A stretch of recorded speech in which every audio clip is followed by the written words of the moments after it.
2 रोज बाद बाबूजी से मुलाकात का दिन आ रहा था, जिसका मुझे बड़ी बेचैनी से इंतजार था, क्योंकि उसी रोज मुझे 2 अहम बातों का फैसला करना था। नक्सलबाड़ियों से ताउन जारी रखना और प्रकाश की शादी का फैसला करना। मनोहर सिंह और अशोक से मुलाकात करके मैंने बजाय किसी सवारी के पैदल ही प्रकाश तक जाने का फैसला कर लिया, क्योंकि लुधियाना छोड़े 1 माह करीबन होने को आया था और हालात इतनी तेजी से बदल रहे थे कि अगले पल का गुमान नहीं होता था कि अब क्या हो जाएगा। अवामी सोच के धारे भी हालात के साथ ही बदलते हैं और भारतीय जनता के विचारों से आगाही हासिल करना मेरे लिए उतना ही जरूरी था जितना खाने के साथ पानी पीना। मैं माता रानी चौक के करीब एक होटल में जा घुसा। ये आम सा होटल था जहां उमूमन सफेद पोश किस्म के लोग आकर बैठा करते थे, लेकिन अंदर यहाँ क्या होता है उसका इल्म मुझे उसी रोज हुआ। हालांकि इससे पहले भी मैं कई मर्तबा यहाँ आ चुका था। इस होटल में ज्यादातर मकामी दफातर के क्लर्क वगैरह आकर बैठा करते थे और ऐसे लोगों को सियासत में कुछ ज्यादा ही दिलचस्पी होती है और अपनी मालूमात जताने का शौक भी। यहाँ उमूमन ऐसी बातें सुनने को मिल जाती थीं जो वाकई खुफिया फाइलों में ही दर्ज हो सकती थी। मैं तो अपने चक्कर में यहाँ आया था, जबकि यहाँ एक दूसरा चक्कर चल रहा था। मैंने एक ऐसी जगह मुंतखब की थी जिसके चारों अतराफ मेजों पर बाबू लोग ऊंची ऊंची आवाजों में मसरूफ बहस थे। बज़ाहिर मैं चाय की चुस्कियां लेता हुआ अखबार के मुताले में गर्क था, जबकि मेरे कान उनकी तरफ लगे थे कि अचानक एक तूफान बदतमीजी अंदर घुस आया। दर्जनों की तादाद में पुलिस के मुसल्लह जवानों ने छोटे से होटल पर धावा बोल दिया। वो मरकजी दरवाजा जिसके जरिए अंदर आया और बाहर जाया जा सकता था, उस पर थानेदार और उसके मातहत सिपाही राइफलें ताने खड़े हो गए। वहां मौजूद करीबन सभी लोग हक्के बक्के एक दूसरे को आंखें फाड़ फाड़ कर घूर रहे थे और अभी तक किसी के पल्ले कुछ नहीं पड़ा था। सबसे पहले मैं ही उठ खड़ा हुआ। मेरा रुख सीधा दरवाजे की तरफ था। एक हवालदार ने मुझे घूरते हुए कहा की गाली। मैंने बतीसी निकालते हुए कहा कुछ नहीं महाराज, चाय पी ली, अब घर जाएंगे। जवाब में उसने मुझे 3-4 गालियों से नवाजते हुए आगे बढ़कर धक्का दिया और मैं अपने साथ वाली मेज से टकराता एक लाला जी पर आ रहा। मेरा खून खौल उठा, लेकिन सूरत हाल देखते ही दिमाग ठंडा हो गया और मैं भीगी बिल्ली बनकर वहीं दुबक गया। थोड़ी देर बाद मैनेजर के कैबिन से 4 आदमियों को मैनेजर समेत धक्के देते हुए पुलिस वाले बाहर लाए। ये लोग जुआ खेल रहे थे।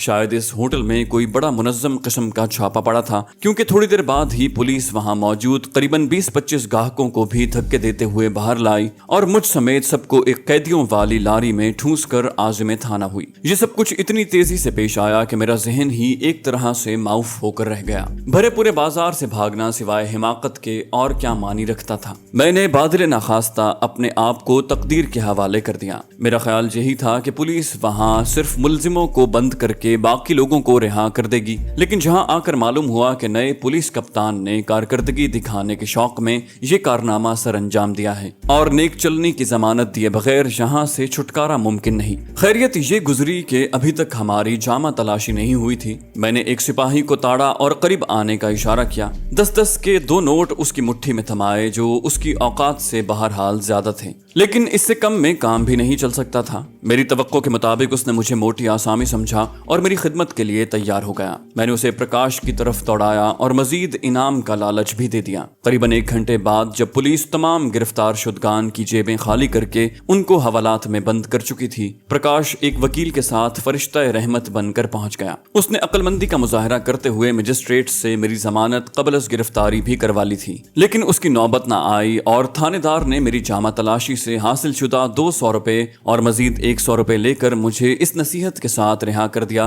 कि मैं आइंदा जुआ नहीं खेलूंगा। प्रकाश को यकीन था कि मैं ऐसी कभी हरकत नहीं कर सकता, फिर भी मैं उसके सामने न जाने क्यों शर्मिंदगी सी महसूस कर रहा था। उसने बाहर निकलते ही हंसते हुए दरियाफ्त किया, खैरियत तो है? मैंने बज़ाहिर मुस्कुराते हुए कहा, खैरियत ही गुजरी, वरना मुलाकात शायद जेल में होती। उसने मुझे छेड़ते हुए कहा, श्रीमान ये शौक आपस में खेलकर भी पूरा हो सकता है। मैंने कहा, यार बस अब क्या कहूँ, तुम्हारे सामने जरा शर्म आती है। हम दोनों कहकहा लगाकर हंस दिए। मैंने उसे तमाम वाकयात से आगाह करने के बाद दरखास्त की कि इस राज को राज ही रखे। मेरी खुशकिस्मती थी कि अगले दिन के अखबारात में जुआ खेलते हुए पकड़े जाने वालों में मेरी तस्वीर शामिल नहीं थी, वरना बाद में ये मेरे लिए इंतहाई नुकसानदेह साबित होती। अगले रोज जब हम सब ने बाबूजी से मुलाकात की, मैंने उनसे अलहदगी में गुफ्तगू करके उन्हें तमाम वाकयात से आगाह किया और अपने कारनामे का जिक्र भी कर दिया। बूढ़े कॉमरेड ने मेरी बात सुनकर मुझे तहसीन भरी नजरों से देखा। वो चेतन से आशना थे।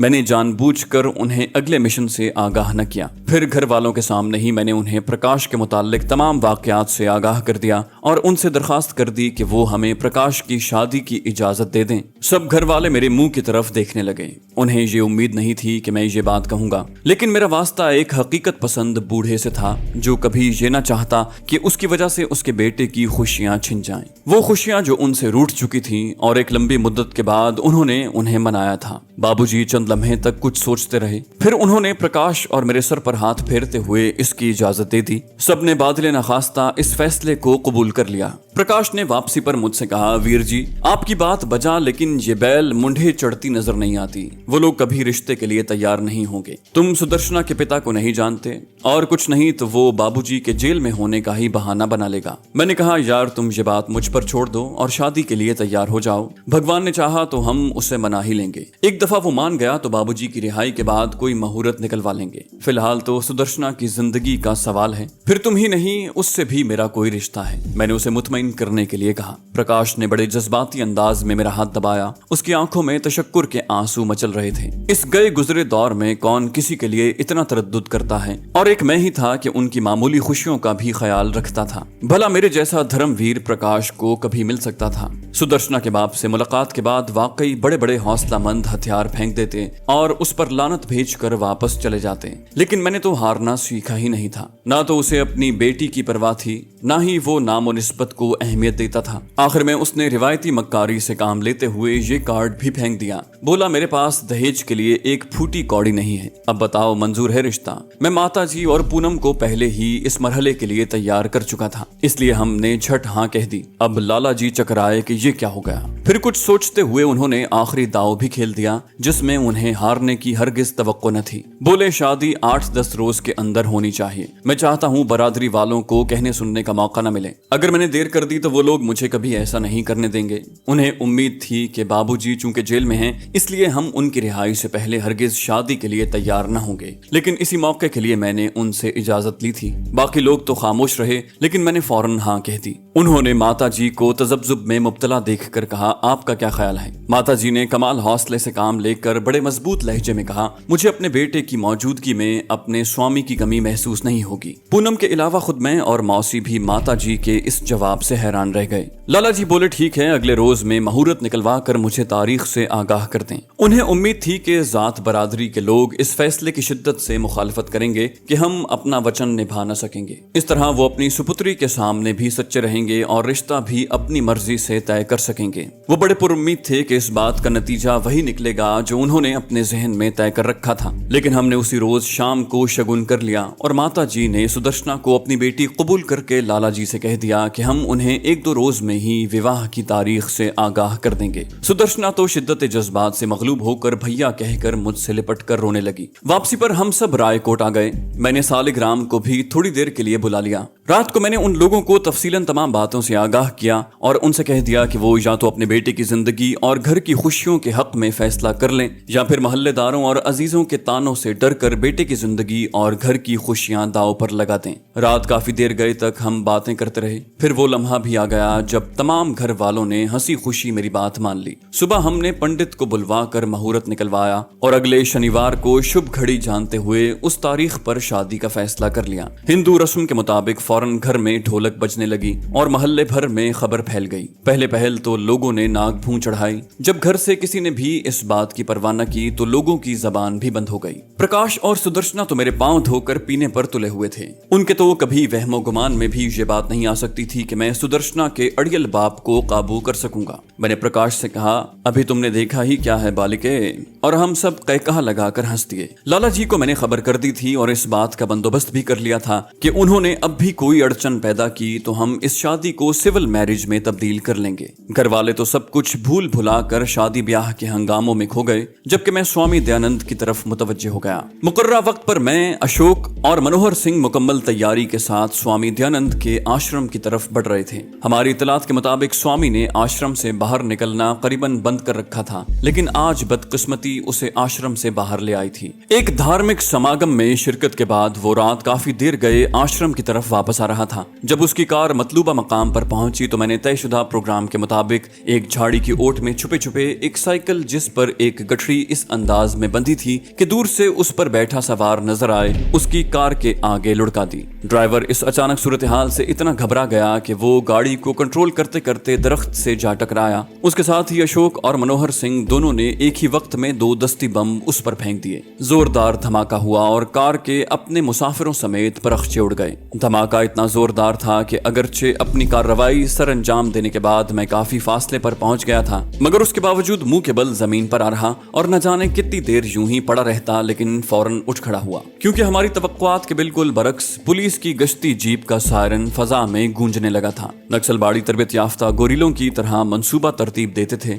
और उन्हीं के से अंदाज में उस पर काम करते थे। मेरे इल्म में कम से कम ऐसा कोई वाकया नहीं था कि पुलिस ने कभी किसी नक्सलबाड़ी को मौके वारदात से गिरफ्तार किया हो। इसकी वजह सिर्फ ये थी कि वो अपनी वारदात के नतीजे में पेश आने वाले तमाम मुमकिन नताइज पर गौर करके तमाम खतरात का सद्देबाब भी पहले ही से सोच लिया करते थे। यहाँ भी तकरीबन ऐसी ही सूरत हाल दरपेश थी। जिस जगह हमने स्वामी दयानंद को मारने का मंसूबा बनाया था, ये सड़क एक ज़ेली सड़क थी और बहुत कम पुलिस की पेट्रोल पार्टियां इस तरफ आती थी। लेकिन शायद धमाके की आवाज ने जो चारों तरफ फैल गई थी, किसी पेट्रोल पार्टी को सूरत हाल की संगीनी का एहसास दिला दिया था और वो लोग अब सायरन बजाते उसी तरफ आ रहे थे। मंसूबे के मुताबिक हम तीनों को अब 3 मुख्तलिफ अतराफ में सफर करना था। मैं तो सलामती से घर जा पहुंचा, जबकि दूसरे साथियों को अभी कोई खबर नहीं मिली थी और मुझे हर लम्हे पुलिस की आमद का धड़का लगा हुआ था। कहीं उनमें से कोई गिरफ्तार हो जाए और वो पुलिस को मेरा पता दे दे। अलसुब मैंने सबसे पहले दोनों की खैरियत दरियाफ्त की और जब उनके महफूज होने की इत्तला मिली तो जान में जान आई।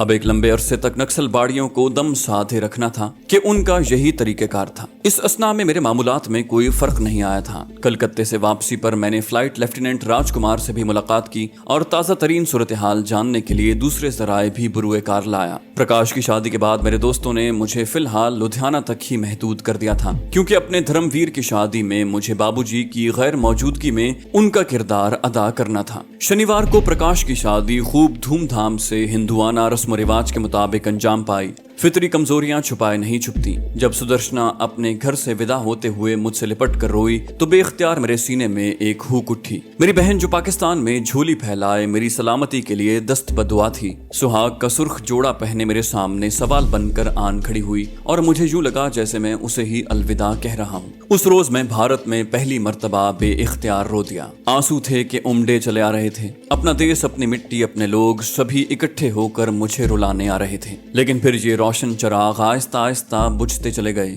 वो तो दूर थे, मुझसे कितने ही दूर। शादी के अगले ही रोज सुदर्शना और प्रकाश मेरे साथ बाबूजी से आशीर्वाद लेने गए। हमने खुसूसी दरखास्त पर मुलाकात की सहूलत हासिल की थी और सरकार ने भी हातिम की कब्र पर लात मारते हुए इजाजत दे दी थी। बूढ़ा कॉमरेड जो खूनी रिश्तों से ज्यादा नजरियाती रिश्तों का कायल था, पहले तो पत्थर बना दोनों को देखता रहा, फिर बिलक उठा, लेकिन सियाना था, जल्द ही अपने जज्बात पर काबू पा गया। बाबूजी ने मुझे सीने से लगाते हुए कहा, शायद कुदरत को यही मंजूर है कि इस घर में जो भी खुशी आए वो तुम्हारे वास्ते से ही आए। मैं उनकी इस बात का क्या जवाब देता। पूनम की आंखें मुझसे बार बार यही सवाल कर रही थीं कि मेरे हिस्से की खुशियां कब लाओगे प्रकाश बाबू, और मैं इस सवाल की शिद्दत से ही कट जाता। मेरे पास इसका जवाब था ही क्या। मैं उस स्याह चश्म देवदासी को कैसे कहता कि लोबान और ऊद सुलगा कर सारी जिंदगी अपने साकिया मनी शहजादे की याद में जुदाई के गीत गाती रहे। मैं उसे क्यों कर बताता कि कुदरत ने अपनी सितम जरीफी आजमाने के लिए तुम्हें चुन लिया है। तुमने मोहब्बत की जो आकाश बेल अपने गिर्द मुंडली है, वो तुम्हें सारी जिंदगी अंदर से घुन लगाती रहेगी। तुम्हारा नसीबा तो उसी रोज फूट गया था जिस रोज तुम मेरी आंखों के रास्ते मेरे दिल में उतरी थी। अब तो हम दोनों उस रॉकेट की मानिंद खला में गर्दिश करते रहेंगे जिसका राब्ता दुनिया के साइंसदानों से कट गया हो। हाँ, हमारा मुकद्दर दरिया के 2 किनारों से मुख्तलिफ कब था। सूरत हाल इतनी तेजी से बदल रही थी और वक्त का पंछी यूं पर लगाकर उड़ने लगा था कि मेरे अंदाजे धरे के धरे रह गए।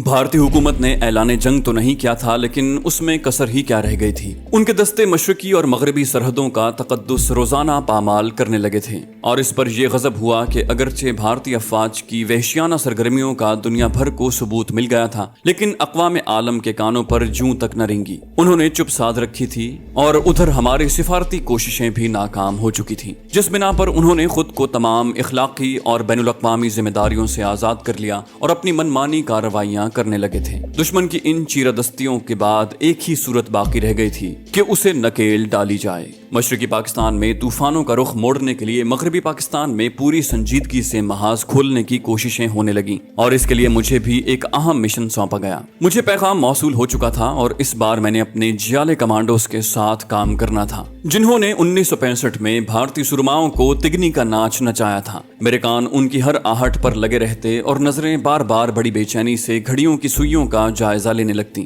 کس لمحے میرے جانباز میرے دروازے پر آ دستک دیتے ہیں۔ کمانڈوز کے ساتھ کام کرنے کا یہ پہلا موقع تھا جو میرے لیے کسی سعادت سے کم نہیں تھا۔ ان شیر دل جوانوں کے ساتھ میدان عمل میں کودنے کی لذت سے آشنا ہونے کے لیے میری طبیعت ایک عرصے سے بےتاب تھی، لیکن میرے فرائض چونکہ اسپیشل سروس گروپ سے مختلف تھے اس لیے اس سعادت سے ابھی تک محروم رہا۔ آج جب خوش قسمتی سے یہ موقع نصیب ہوا تو میری جذباتی حالت ناقابل بیان ہو رہی تھی۔ مقررہ وقت پر میں سرحدی علاقے کی ویران مسجد کے ارد گرد اگی جھاڑیوں میں آ کر بیٹھ گیا۔ ابھی مجھے وہاں بیٹھے 5 منٹ ہی گزرے تھے جب اچانک میرے دائیں طرف سے ایک مخصوص جانور کی آواز ابھری اور خاموشی چھا گئی۔ چند لمحوں کے توقف کے بعد پھر وہی آواز وقفے سے سنائی دی۔ یہ میرے دوستوں کی آمد کا سگنل تھا۔ میں نے بھی اپنے منہ سے ویسے ہی آواز نکالی اور وقفے سے 2 مرتبہ یہ عمل دہرایا، جس کے جواب میں میرے نزدیک ہی پینسل ٹارچ جل کر بجھ گئی۔ بالکل اسی طرح کی چھوٹی سی ٹارچ میں نے بھی جلا کر بجھا دی اور چند سیکنڈ کے بعد ہی ایک آہٹ میرے قریب سنائی دی۔ یہ راہبر تھا جو مجاہدوں کی رہنمائی کرتا ہوا یہاں تک لایا تھا۔ اس نے میرے ساتھ کوڈ ورڈز کا تبادلہ کیا اور مجھے مسجد کے قریب ٹھہرنے کا کہہ کر خود اندھیرے میں واپس رنگ گیا۔ چند منٹ کے جان لیوا انتظار کے بعد اس کی واپسی 5 جیالوں کے ساتھ ہوئی۔ اندھیرے میں باری باری وہ آگے بڑھ کر مجھ سے بغلگیر ہو گئے۔ ان میں سے 4 تو جونیئر رینک کے تھے۔ ان کا کمانڈر ایک پٹھان کیپٹن تھا۔ اتنے عرصے میں اپنے بہادر فوجیوں کو اپنے وطن کی وردیوں میں ملبوس دیکھ کر مجھے خود پر قابو پانا مشکل ہو رہا تھا۔ میں نے راہبر کو وہیں سے رخصت کر دیا کیونکہ اس کا کام اب ختم ہو چکا تھا اور میرا کام شروع ہوا تھا۔ راہبر نے کچھ عجیب سی نظروں سے ہماری سمت دیکھا۔ شاید وہ بھی اس جذباتی کیفیت کا شکار تھا جس نے مجھے اسیر کر رکھا تھا۔ اس کی آنکھیں ہم سے یہی التجا کر رہی تھیں کہ مجھے بھی اس سعادت سے سرفراز ہونے کا موقع دو۔ لیکن نظم و ضبط بھی بہرحال کوئی شے ہے۔ زندگی میں سبھی کچھ جذبات ہی تو نہیں ہوتے۔ راہبر کے رخصت ہوتے ہی میں نے کیپٹن کو آنکھوں ہی آنکھوں میں اشارہ کیا اور ایک سمت کو چل دیا۔ وہ لوگ اپنی ٹریننگ کے مطابق بکھر کر میرے پیچھے آ رہے تھے اور میں ان کو لے کر یہاں سے ایک دوسرے ٹھکانے کی طرف جا رہا تھا۔ کیونکہ میری پہلی کمین گاہ کا علم راہبر کو تھا اور اس کی ممکنہ گرفتاری کی صورت میں اپنے عقیدے کی سچائی کے باوجود بشری کمزوریوں کو مد نظر رکھتے ہوئے اس بات کا قوی امکان تھا کہ تشدد کی تاب نہ لاتے ہوئے وہ اپنے صیادوں کو اس ٹھکانے سے آگاہ کر دے اور ہم کچھ کرنے کی حسرت دل میں ہی لیے مر جائیں۔ قریباً 2 گھنٹے تک میں اپنے ہمراہیوں کو مختلف کھیتوں کھلیانوں ندی نالوں سے گزارتا اب اس جگہ پہنچ چکا تھا جسے میں نے ان کے آپریشن روم کے لیے چنا تھا۔ یہ بھی ایک گاؤں سے 1.5-2 میل کے فاصلے پر اہنسا کے پجاریوں کی خباثت کا نشانہ بنی ایک شہید مسجد تھی جسے منوجی کے خونخوار بھیڑیوں نے قیام پاکستان کے بعد شہید کر کے اسے مذہبی عصبیت کی بھینٹ چڑھا دیا تھا۔ میں چاہتا تھا مسجد کے انہی کھنڈرات میں بیٹھ کر جہاں سے میرے اسلاف کی حی علی الفلاح کی آوازیں چاروں طرف گونج کر بت پرستی کے غرور کو خاک میں ملایا کرتی تھیں، میرے جیالے قرون اولا کی تاریخ ایک مرتبہ پھر دہرائیں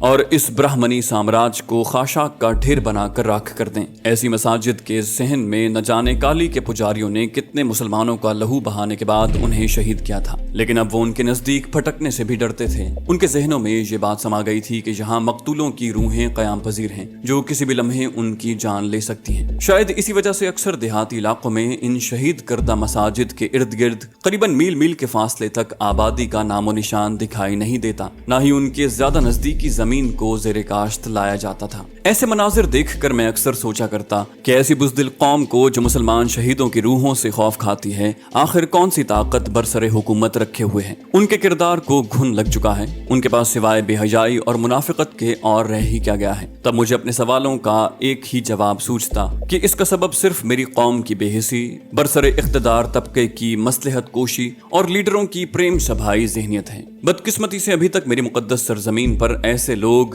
بزوں میں خود لیڈر بنے پھرتے ہیں हैं जिन्होंने कभी सिद्क़े दिल से पाकिस्तान को तस्लीम ही नहीं किया, और यही लोग आज हमारे मलजा व मावा होने के भी दावेदार हैं। अपने असलाफ की अजमतों के इन खंडरात में बैठकर मैंने न जाने कैसे कैसे सपने देखे। मेरा दिल गवाही देता था कि जिस रोज मेरी कौम ने भारत और भारत ज़हनियत के हामिल पाकिस्तानियों की असलियत जान ली, वो भारत माता की मौत का दिन होगा। एक मर्तबा मेरे कश्मीर के जियाले अगर अज़्म करके उठें तो मुमकिन ही नहीं कि वो महासभाइयों के ताबूत में आखिरी कील ठोंके बगैर पलट आएं। काश मेरी भोली कौम दुश्मन की चिलितरबाजियों से आगाह हो सके। काश अपने मेहमानों की मेहमान नवाजी के लिए मैंने चाय से भरा थर्मस अपने पास रखा था। सबसे पहले मैंने उनकी तवाज़ो चाय से की, फिर कैप्टन के इशारे पर उसके चारों साथी उस जगह के चारों तरफ बिखर कर पहरा देने लगे, जबकि कैप्टन साहब एक नक्शा बिछा कर मेरे सामने जमीन पर बैठ गए। एक छोटी सी टॉर्च की रोशनी में उन्होंने अपने टारगेट की निशानदही की। ये एक फौजी नौयत का पुल था जिसे वो तबाह करने आए थे। तो दोस्तों, ये थी हमारी आज की एपिसोड। उम्मीद करते हैं आपको हमारी कहानी पसंद आई होगी। जाने से पहले इस वीडियो को लाइक कीजिए और शेयर करना मत भूलिए। कमेंट करके हमें बताइए कि आपको हमारी वीडियो कैसी लगी, और अगर अभी तक आपने इस चैनल को सब्सक्राइब नहीं किया तो इसे सब्सक्राइब कीजिए और बेल आइकन दबाकर ऑल नोटिफिकेशंस ऑन कर लीजिए।